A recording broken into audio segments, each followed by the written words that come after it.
Hello my dears, നമുക്ക് വീണ്ടും ഒരു ഡേ ഇൻ മൈ ലൈഫ് ആയാലോ? അപ്പോൾ ഇന്ന് ഞാൻ ഉണ്ടാക്കാൻ വേണ്ടി പോകുന്നത് ചപ്പാത്തിയും മസാലക്കറിയാണ് കേട്ടോ. അപ്പോൾ ആദ്യം തന്നെ നമുക്ക് ചപ്പാത്തിക്ക് വേണ്ടിയുള്ള മാവ് കുഴച്ചൊന്ന് മാറ്റി വയ്ക്കാം അല്ലേ. ചപ്പാത്തി മാവ് ഒന്ന് സ്മൂത്താക്കാൻ വേണ്ടിയിട്ട് ഒരല്പം വെളിച്ചെണ്ണ ചേർക്കുന്നുണ്ട് കേട്ടോ. സാധാരണ നമ്മൾ ഉപ്പും വെള്ളവും ചേർത്ത് ആദ്യം ഒന്ന് കുഴച്ച് വെക്കും.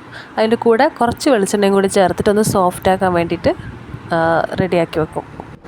അതിനുശേഷം നമ്മൾ ലാസ്റ്റാണല്ലേ പരത്താൻ വേണ്ടിയിട്ട് മാവ് എടുത്ത് വെക്കുക. സാധാരണ തലേ ദിവസമൊക്കെ ചെയ്ത് വെക്കുന്നവരുണ്ട്. ഞാനിപ്പോൾ ഏകദേശം ഒരു 1-2 മണിക്കൂർ മുന്നേ ചെയ്ത് വെക്കും. അങ്ങനെയും 2 രീതിയിലും ചെയ്യാറുണ്ട്. ഇന്നിപ്പോൾ ഒരു 2 മണിക്കൂർ മുന്നേ ഞാനത് ചെയ്ത് വെച്ചിട്ടുണ്ടായിരുന്നു. അങ്ങനെ മാവ് റെസ്റ്റ് എടുക്കുന്ന ടൈമും ഉണ്ട്. നമുക്ക് ബാക്കി കറി വെക്കാനുള്ള കാര്യങ്ങൾ നോക്കാം അല്ലേ. മസാലക്കറി വളരെ ഈസി ആയിട്ടുള്ളൊരു കറിയല്ലേ.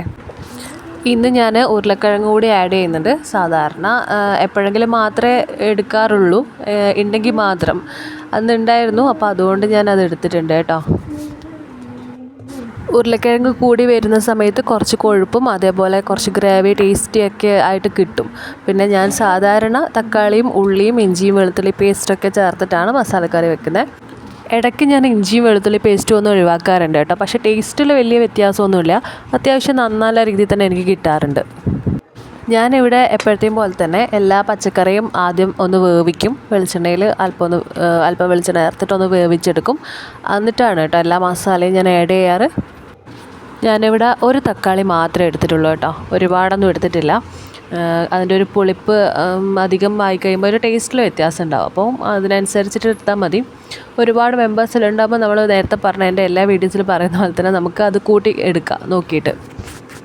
സത്യം പറഞ്ഞാൽ ലൈഫിൽ പല അനുഭവങ്ങൾ ഉണ്ടാകുമ്പോൾ നമ്മൾ വിചാരിക്കും എന്ത് ചെയ്യൂ, അല്ലെങ്കിൽ എന്താ എനിക്ക് ഇങ്ങനത്തെ ഒരു എക്സ്പീരിയൻസ് തരുന്നതെന്ന് ശരിക്കും നമ്മൾ വിചാരിക്കാറുണ്ട്.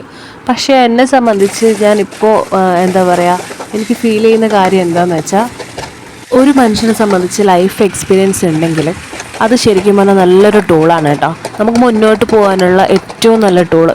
പലപ്പോഴും നമ്മൾ പ്രശ്നങ്ങളും പ്രതിസന്ധികളും വരുമ്പോൾ തളർന്നു പോകും, അല്ലെങ്കിൽ മതിയാക്കാൻ നോക്കും, അങ്ങനെയൊക്കെയാണ് സംഭവിക്കാറ്. പക്ഷേ അവിടെ നിന്ന് നമ്മൾ ചിന്തിക്കുന്നിടത്ത്, അല്ലെങ്കിൽ ഇനി നെക്സ്റ്റ് നമുക്ക് എന്ത് ചെയ്യാൻ പറ്റും എന്ന് ചിന്തിക്കുന്നിടത്തായിരിക്കും ശരിക്കും പറഞ്ഞാൽ നമ്മുടെ ഒരു തുടക്കം, ജീവിതത്തിൻ്റെ തുടക്കം എന്ന് എനിക്ക് തോന്നിയിട്ടുണ്ട്.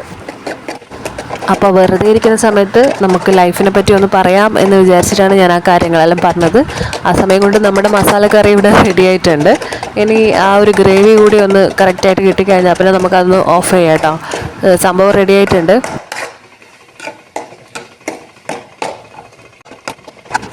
ഇനി ഒരല്പം വെള്ളവും കൂടി ചേർത്ത് നമുക്ക് കറക്റ്റ് ആ ഒരു ഗ്രേവിയിലേക്ക് ആക്കിയിട്ട് മാറ്റാം. അങ്ങനെ നമ്മളെ കറി റെഡി ആയിട്ടുണ്ട്. ഇനി നമുക്ക് ചപ്പാത്തി പരത്തുന്ന പരിപാടിയിലേക്ക് കടക്കാം. ഓൾറെഡി നമ്മൾ ഉരുട്ടി അവിടെ മാറ്റി വെച്ചിട്ടുണ്ട്. ഇനി അതൊന്ന് പരത്തിയെടുക്കാം ആദ്യം.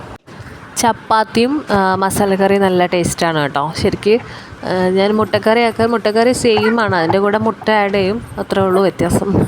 അല്ലാതെ പിന്നെ മസാലക്കറി മാത്രമാണെങ്കിൽ തന്നെ നല്ല ടേസ്റ്റാണ് കഴിക്കാൻ വേണ്ടിയിട്ട്. നമ്മൾ ഈ ഷുഗറും കാര്യങ്ങളെല്ലാം ഉള്ളവർ ശരിക്ക് ക്വാണ്ടിറ്റി കുറച്ചുകൊണ്ട് കഴിക്കാൻ പറ്റുന്നൊരു ഇതാണല്ലോ ചപ്പാത്തിയൊക്കെ. പക്ഷേങ്കിൽ മസാലക്കറി എനിക്ക് ടേസ്റ്റിൽ കിട്ടാറുണ്ട്, ചില സമയത്ത് ഫ്ലോപ്പ് ആവാറുണ്ട്. എന്നാൽ നല്ല രീതിയിൽ കിട്ടിക്കഴിഞ്ഞാൽ ഇതിന് കണക്കില്ലാണ്ട് തിന്നു പോകും.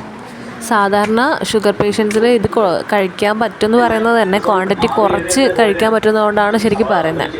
അപ്പോൾ നമ്മൾ നന്നായിട്ട് തന്നെ കഴിക്കുവാണെങ്കിൽ വലിയ കാര്യമൊന്നും ഉണ്ടെന്ന് എനിക്ക് തോന്നുന്നില്ല. അപ്പം എന്തായാലും ഇന്നത്തെ കാര്യങ്ങളെല്ലാം തീർന്നു കേട്ടോ. ഇനി നമുക്ക് അടുത്ത വീഡിയോയിലേക്ക് വരാം. അതുവരേക്കും tata bye bye, see U.